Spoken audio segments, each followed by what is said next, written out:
Hello, welcome to Digital Learning. I'm Connie Kolosey, Director of Media, Text, and Digital Learning. And for our show today, I have with me Laura Clark, who is a Technology Integration Coordinator in my department. And I have Connie Dierking, who is, Connie, what is your title? I'm an instructional staff developer with elementary reading language arts. Otherwise, she's a reading guru. She's been helping Pinellas County students and teachers for many years. We worked together before on reading projects, and so we're here today to talk about the Pinellas Vocabulary Project. So, Connie, we've been teaching vocabulary for a long time. What's new about this? Research says that vocabulary is the foundation for reading comprehension and for everything we do in life. In fact, there's some research that even says that vocabulary is directly correlated to the amount of money you will make in your life. Oh. So we've been teaching vocabulary, but what's different is we've got a K-5 program now that tells teachers these are the words that are high impact words. We've pulled them out of standards, we've pulled them out of test specs, we've pulled them out of read alouds, we've pulled them out of content, and we've organized them by grade level so that teachers have access to the words. And we've compiled them into a booklet, and now every teacher has lists of words that are research-based, important words to teach, and we've given them a structure for teaching them. So I think back in the day, we would just pull some words out of whatever text we were reading and right. figured it was good to learn some words. But now, I think you're saying that when kids start from the beginning and they get to 5th grade, there's a body of words that they have been explicitly exposed to. Exactly, that's what we're saying. And then as we go up the grades in through 12th grade, high school teachers can be assured that these words are words that kids have been exposed to. There's no way we can possibly teach every single word that a child needs to know, but academic vocabulary words we do know are bang for your buck. So we want to ensure that as they move up the grade levels, they are exposed to these words and they understand what they mean. So, also back in the day, a vocabulary lesson really took the form of a spelling test, right? Mm-hmm. And we would have our list of words that we would memorize for the week, and we'd look them up in the dictionary, and we'd write down a definition that we didn't know what those words meant either. And so, how have things progressed since that? We'll look them up in the dictionary. Yeah. Again, we rely on research, and teachers know this. We would teach vocabulary words that way, and then lo and behold, we would find 2 weeks later, even though they got 100 on the vocabulary test, they had no idea what the word means. So we have decided to use Marzano's 6-step approach to teaching vocabulary words, because we know looking up in the dictionary doesn't hold. So the 6 steps we lay out in the vocabulary booklet and in the training, and they involve introducing the words with some kind of kid-friendly definition or embedded in a story, or maybe even showing a little video that would show kids, illustrate what this word would mean. That's step 1. Step 2 is we give kids opportunity to talk with each other using the word. Then that leads to step 3, which we provide kids with a non-linguistic representation of the word. So what does that mean in layman's terms? Well, what that means is we show a picture of the word, we draw a picture of the word, we have a gesture that would illustrate the word, something that doesn't involve print, so that everyone has access to the word. So that's how we introduce words now, instead of just looking them up in the dictionary.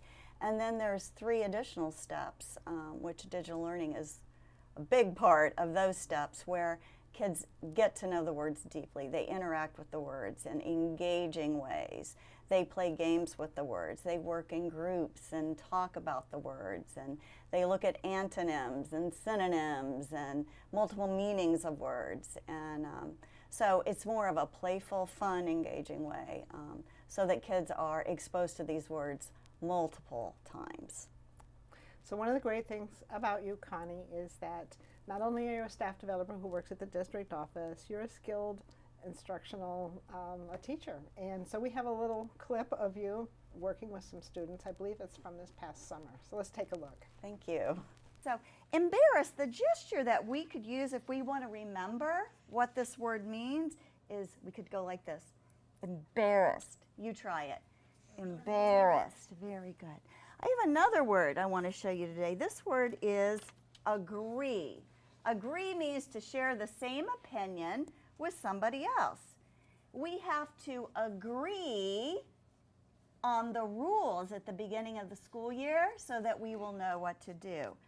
Agree. Now, I want you to think about this. Do you agree with this statement? There should be no homework in first grade. Talk to your partner about if you agree with that or not. Okay, turn and talk. I agree. I don't agree. You agree with that? No, I don't. You disagree? Yeah, You I like homework? disagree. You like homework? No. I agree. You agree no homework in first grade? Well, I didn't expect him to disagree with homework. You would hope not, but you never know. Did that surprise you? Yeah, I did. It did a little bit. And what the point of this is to get them to use the word, to hear the word orally, to try to use it in a sentence.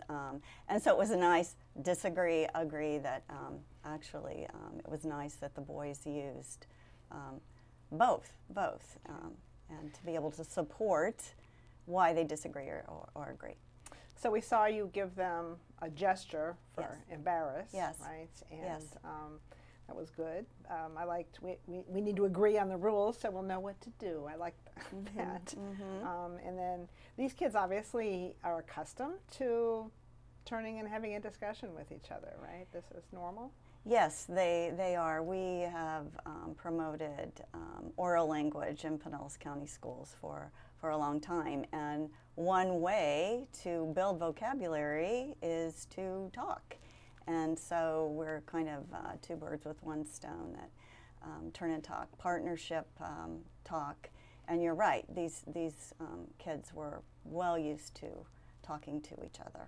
We talk about the 21st century standards and the ability to communicate and the Right. so-called soft skills. Right, And right. so we're building the hard skills and the soft skills at the same time. Exactly, exactly. So how did you two end up together on this project? How'd that work out? My lucky day is how that worked out. Laura and I, our desks aren't that far from each other, and I knew Laura as a teacher, and we were talking about all the cool things in the name of technology now that teachers and students are able to use. And we were talking about the Vocabulary Project, and Laura as a teacher used steps to teach vocabulary. I don't think we had the Marzano really 6 steps at those times, but she was doing a lot more than looking up words. And so she started sharing with me some of the things that she did as a classroom teacher, and really, really neat, engaging things with, at the time, smartboard technology was something that everybody was very familiar with. I had a comfort level actually with that, so she was showing me some of the things that we were doing, and it just kind of exploded into, wow, let's take these vocabulary words and let's figure out a way to have teachers engage with technology as they're engaging with vocabulary and oral language. And Laura really took it from there and made that come alive. So through our referendum funds that supports technology in Pinellas County, we really at this point have smart boards in almost every single elementary school. So this is something that teachers have as a resource, and Right. we often find that they need some help in how to best take advantage of the technology Right, that they right. have. And also through referendum, Laura is funded, and part of her job here is to help us take the resources that we have available to us and then make teachers comfortable with using them. And really the key is engaging students in their learning, because when they engage, when they talk to each other, they learn. So Laura, we have a little clip here of you teaching, how did that, who were you addressing in this clip we're about to watch? This first one I did was at Sandy Lane. It was the first location that we had chosen, and some of the teachers came from Sandy Lane, and then other schools were invited as well. It wasn't just Sandy Lane. But it was the first time that we rolled out the entire, it's after school because it is 2 hours. It's covering 7 different applications. One of them is SMART, but they are all free applications that teachers have access to. And I think the clip is from Sandy Lane, the first one that they came out and filmed us on. All right, well, let's take a look. Okay. New skills training. We're going to focus on the best practices of integration of use of technology as tools to help deepen students' knowledge. So I'm going to assume that you've already done steps 1, 2, and 3 of the Marzano routine. Now, if you went, or maybe you don't remember what steps 1, 2, and 3 are, they are the ones, the non-negotiables. You do steps 1, 2, and 3 all the time. They're not negotiable. That's what you do first. And they are, the first one is teacher chooses one way to introduce the word with a student-friendly definition. And this is what Connie and Tammy do a little more in depth. Teacher chooses one way to have the students interact with the term. And then there are some options there of what you could do. Share a description, respond to a question with reasons or examples, provide a synonym or antonym. You can read all of those. And then the third step is teacher chooses one way the students design a non-linguistic representation of the word. Back when I was in the classroom, we had gestures that we used. Maybe you have a gesture, maybe you come up with some sort of a drawing, something besides a word for the students to remember. I met a little girl yesterday at Sawgrass from Madrid. This was her second day of school, didn't have any language whatsoever. And they were definitely gesturing, lots of different things. Okay, so what were we watching her do there? What was she doing? Laura was walking through the 6-step Marzano steps that I mentioned earlier, showing teachers how they could use digital technology for all of those steps to practice the vocabulary. So she was kind of setting the stage was. for when we get to the time that the kids really start interacting with the games. Right, the deepening knowledge portion of the working with vocabulary, which is the piece that I think has been missing for many, many years. All right, so this wasn't, for her participants at Sandy Lane that evening, this wasn't their first exposure to this, to the 6 steps, is that correct? No, it should not have been. No. So how would they have learned about it before?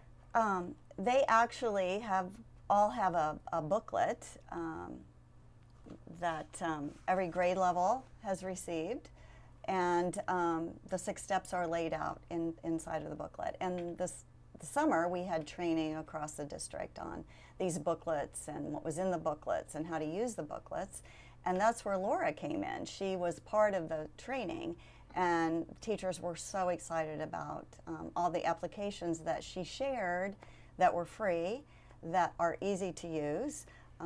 I could even use them, which that was a real litmus test if I was able to do it. And so they were just really excited about ways to work with words that were using technology. So that's morphed into these trainings, because this training is just about vocabulary and how to use the applications that Laura shared this summer. So these are people that had an exposure and got excited about what might be able to be done. Right. And came out to an evening training after a long day of teaching. So these are people showing a lot of interest and motivation, and we want to, well, we don't have the list of names, we want to thank them, and you have a number of these set up, right? There's 7 completely set up, actually, yes. Oh, wow. Not only are they coming out after school, it's usually in some storm that's happening at that point in the day. So they're braving the storms to help their students. That's great. So Laura, what are some of the things that you wanted to share with teachers?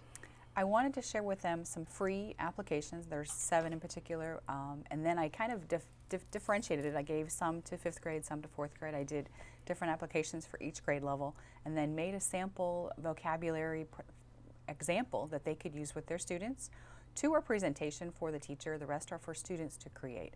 And that was kind of my goal, was to find some ways that the kids would be using the words to deepen their knowledge and incorporate technology and some skills that would be transferable way past vocabulary even, but maybe later in life. So we did that, and I rolled out just the samples at the summer trainings with Connie, and then these trainings are going into those individual applications a little more in depth. Again, there's 7 applications. We have Smart Notebook that everybody has, Nearpod that most teachers are starting to be aware of, especially elementary level.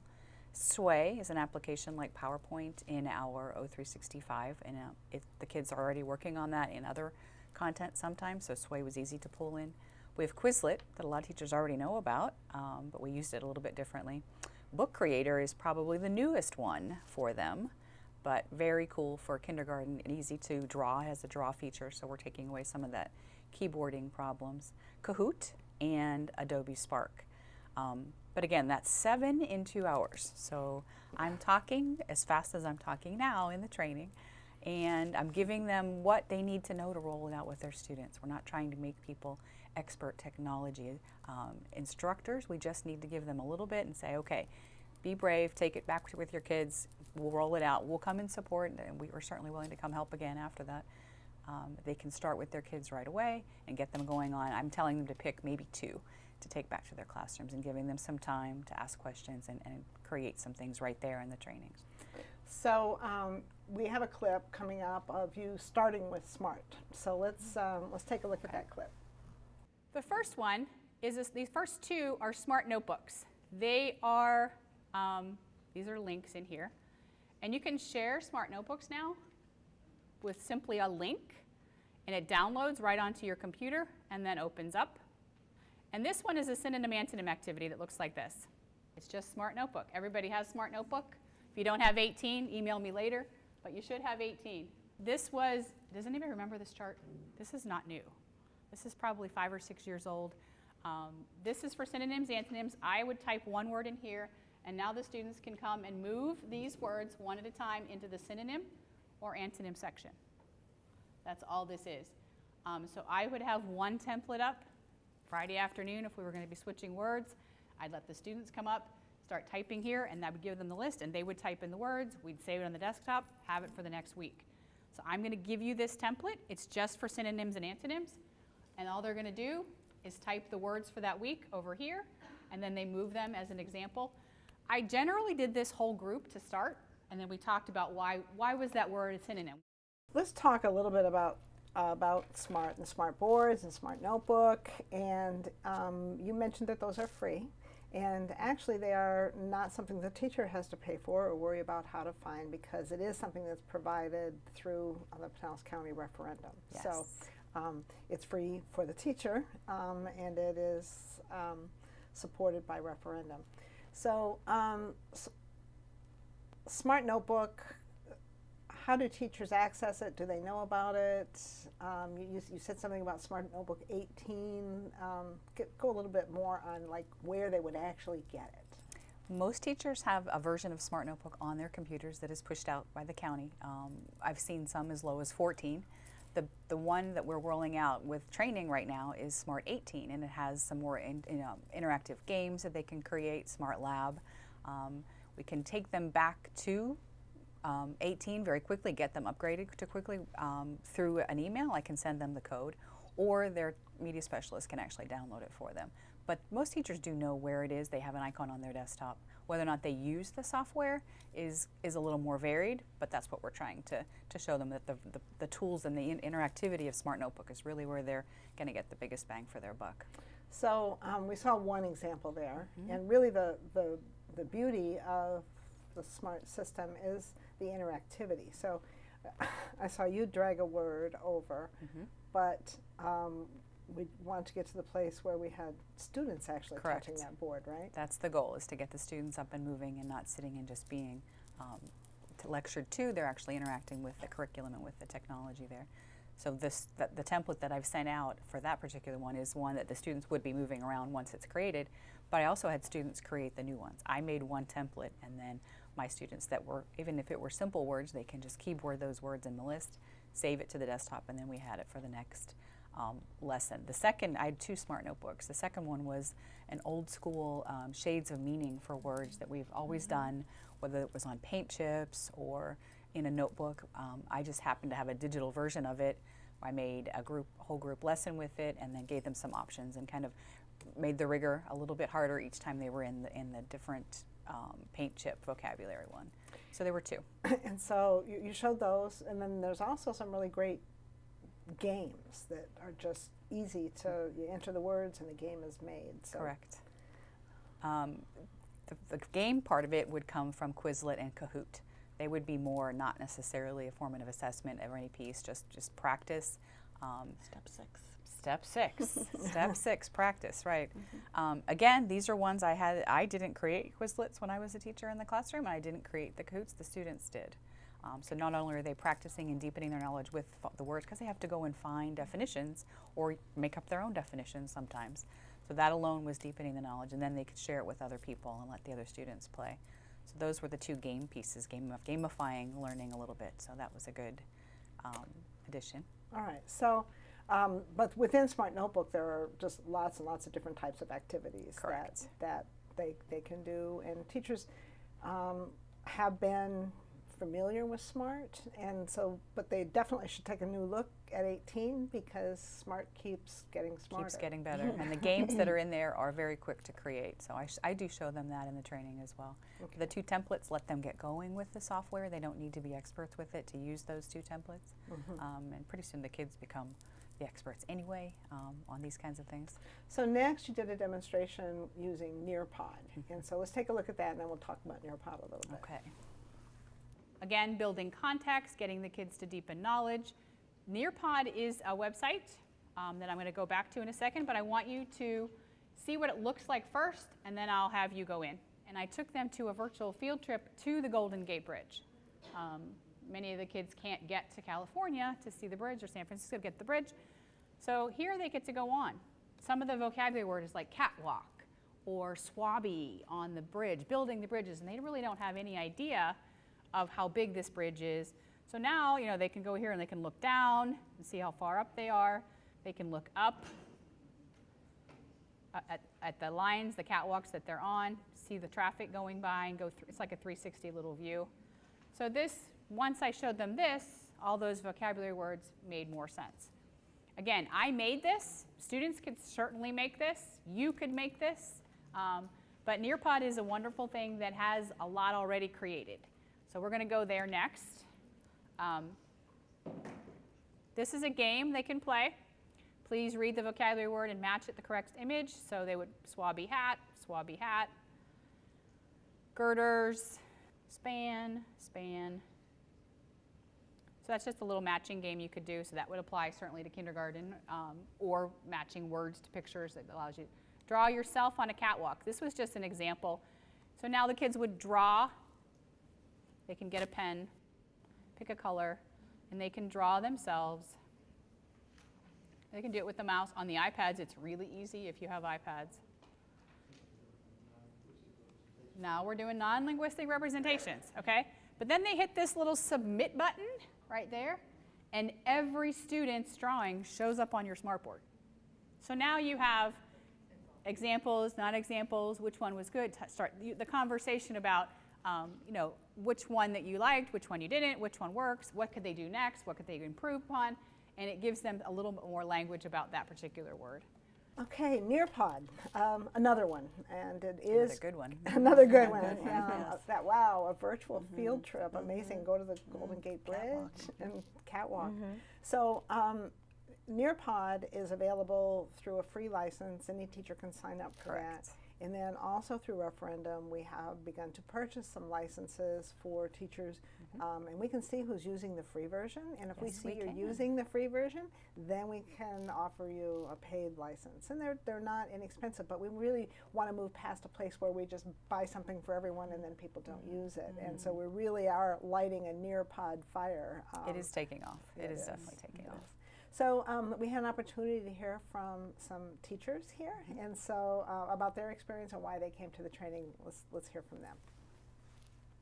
I decided to come to support my kids in their vocabulary. They need a lot of work. Yeah, we noticed it's one part that is lacking, so we decided that it was a good idea for us to find ways to embed the vocabulary project into our already very full day, but in a fun way.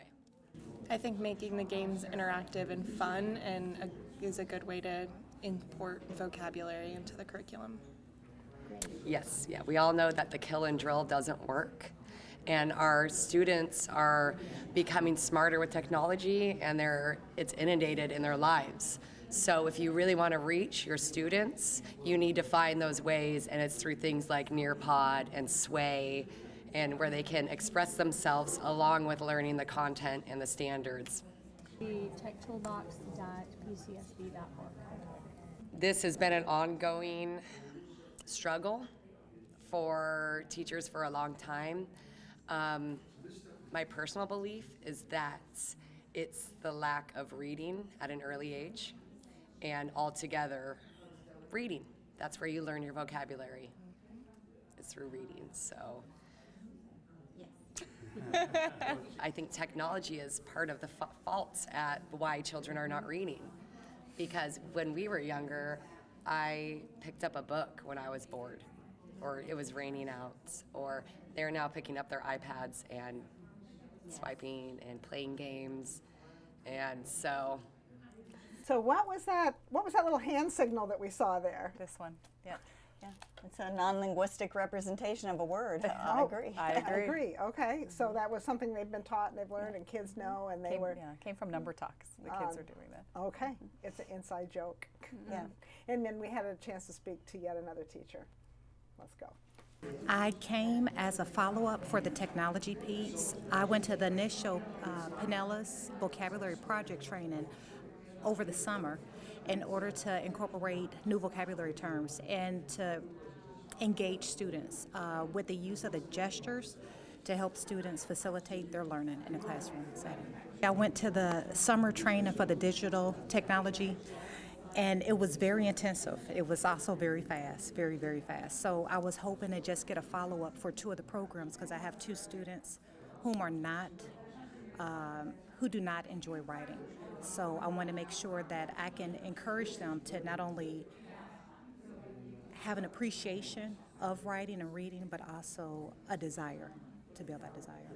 Well, the Pinellas Vocabulary Project, this is exciting, and I think it really helps teachers to have a really clear roadmap for how to teach. It's research-based, and we have lots of fun technology to help do it. So teachers should keep an eye on opportunities to come to your trainings and learn more about these applications that help. And so I want to thank you both for being here with me today. Thank you. Thank you.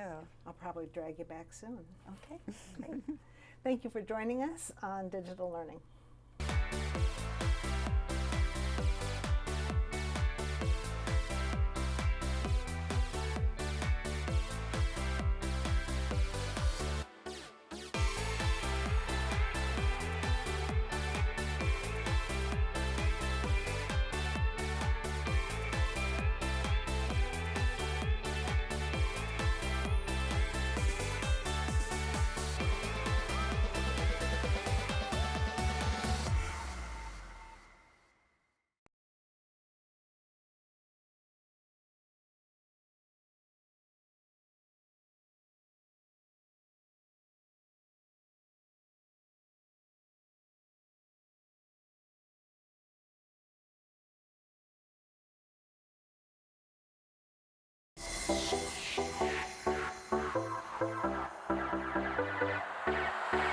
Hi, welcome to Digital Learning. I'm Connie Kolosey, Director of Media, Text, and Digital Learning. And for our episode this session, we have Laura Clark, who is a Technology Integration Coordinator with Digital Learning. And we have Connie Dierking, who is a staff developer with Elementary Education.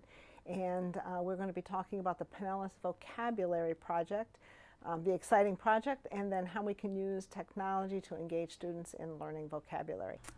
Research says that vocabulary is the foundation for reading comprehension and for everything we do in life. In fact, there's some research that even says that vocabulary is directly correlated to the amount of money you will make in your life. Oh.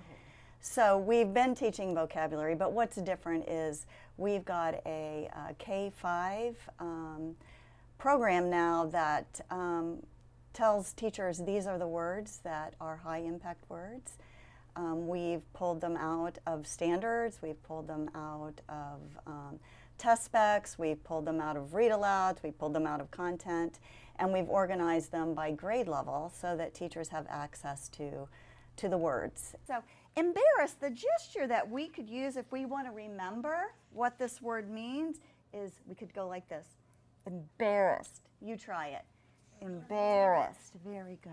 I have another word I want to show you today. This word is agree. Agree means to share the same opinion with somebody else. We have to agree on the rules at the beginning of the school year so that we will know what to do. Agree. Now, I want you to think about this. Do you agree with this statement? There should be no homework in first grade. Talk to your partner about if you agree with that or not. Okay, turn and talk. I agree. I don't agree. This first one I did was at Sandy Lane. It was the first location that we had chosen, and some of the teachers came from Sandy Lane, and then other schools were invited as well. It wasn't just Sandy Lane. But it was the first time that we rolled out the entire it's after school because it is 2 hours. It's covering 7 different applications. One of them is SMART, but they are all free applications that teachers have access to. And I think the clip is from Sandy Lane, the first one that they came out and filmed us on. All right, well, let's take a look. Okay. New skills training. We're going to focus on the best practices of integration of use of technology as tools to help deepen students' knowledge. So I'm going to assume that you've already done steps 1, 2, and 3 of the Marzano routine. Now, if you went, or maybe you don't remember what steps 1, 2, and 3 are, they are the ones, the non-negotiables. You do steps 1, 2, and 3 all the time. They're not negotiable. That's what you do first. And they are, the first one is teacher chooses one way to introduce the word with a student-friendly definition. And this is what Connie and Tammy do a little more in depth. Teacher chooses one way to have the students interact with the term. Watch Digital Learning Monday and Friday at 6:30 and Saturday and Sunday at 12:30 on WPDS TV 14, Pinellas County Schools Television.